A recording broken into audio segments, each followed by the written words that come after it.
Well, today we're gonna do some ham radio stuff. This is sort of the setup.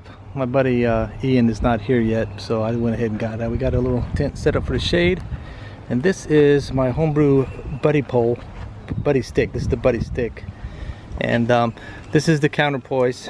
This is on a little clothesline reel you can get. I think it's a Coghlan's brand. Sure is.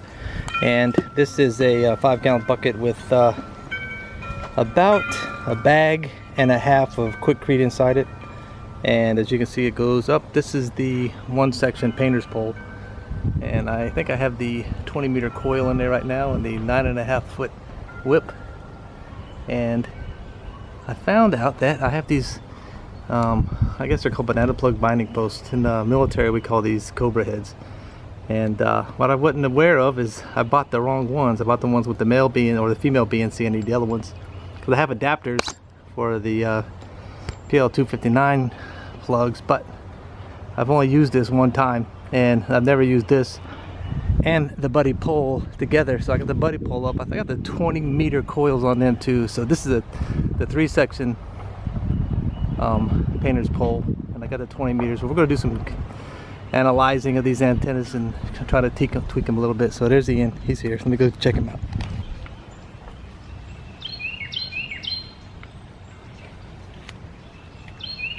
Kilo 4 India Papa Mike.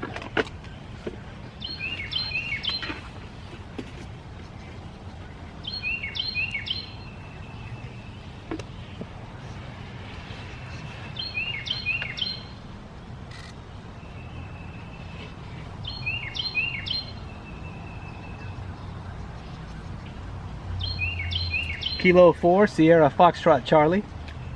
Kilo 4 India Papa Mike.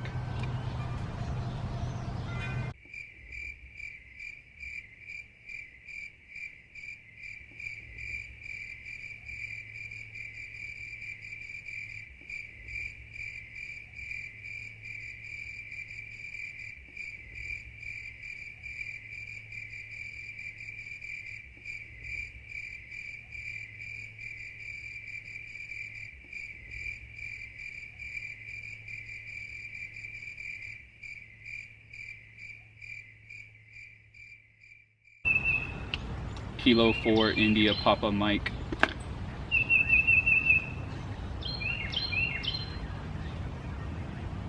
Roger, Roger, you are number 001 in Virginia.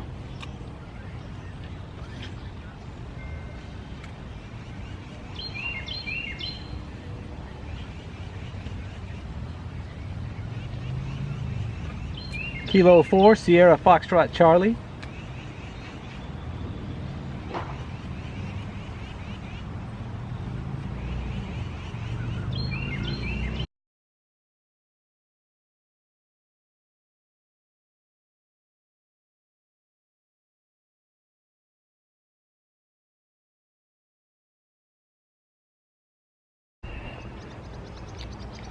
Well, it didn't go as planned today. I tried my DIY buddy pole and buddy stick, and it just didn't work very well. Ian brought his Rig Expert Alpha 5.4 analyzer out here, and pretty much said that my antenna building technique and skills suck really bad. So that's exactly what it said on the screen.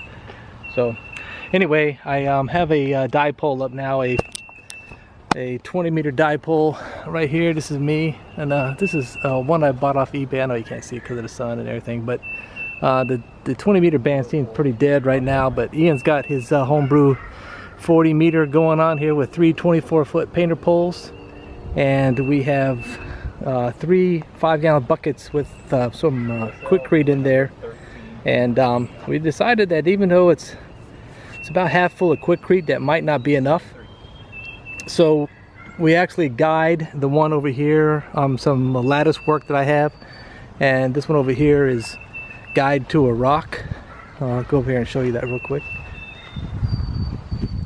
The rock over there is, I put a bucket by it to mark it so nobody ran over it in the driveway. So, and I have my 20-meter guide under that rock as well. And this is the one that we had to guide because it kept falling over. So these buckets work good, but I think they still need some guide wires. I think that, let's go ahead and show you on this one. So So if you do this and you have these 24-foot painter poles, I think that if you were just to put a clamp here or however you want to do it and just guide this, each of these buckets down, I mean, you have a small footprint for a guy system, but I think it would make it a lot more sturdy. You see the guys on mine, I have them on that second collar up there. They seem to work really well. And this is our station. Notice I got this nice little tent set up. Whoa! What's that? Snake?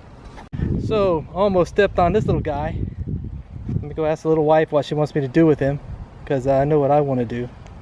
Be back in a minute. Well, the little missus said to leave him alone because he wasn't bothering me, that I shouldn't harm him, so I'm just gonna run him off. There he goes. Run away, snake. Run away. Run away. Run away. So the snake lived. The little wife said don't kill it, so I didn't kill it. So anyway, this is the poles that I made. I didn't do exactly the way my buddy Ian did. I used a larger diameter pipe, and I used a 5-foot piece. I cut them all 2.5 feet tall, but I also put a sack and a half of Quikrete in my buckets. I had a 60-pound bag already in the shed, and I bought another 50-pound sack, and so mine are a little bit heavier. But when you go up this tall with a painter's pole, because they're a lot heavier than like a roach pole or the Soda Beam travel mast, you're going to need to guy them. And so I just got some zip ties, Gorilla taped up there with some cheap carabiners. And so anyway, I got the 20-meter dipole up. At some point, I think we're messing around trying to get some contacts with the Michigan QSO party. So at some point, I'll put my 40-meter up and see if I can get some contacts. The 20-meter doesn't seem to be having a lot of people on there right now. At least I can't hear him. So aside from the mess I made over here, this is our setup. It's K4 IPM. He's got about 15 contacts now, I think. Yep. His hit number 14 from 14. Michigan. And about 3 in Canada, I think. Not Nice. sure. And that's his high-speed KX3, which now I want one after seeing it in operation. He's all high-speed. He uses MacLogger DX with it's got the, what's that, DX cluster? Yeah, DX Yeah, cluster. yeah. Now I just want all this stuff. See what happens.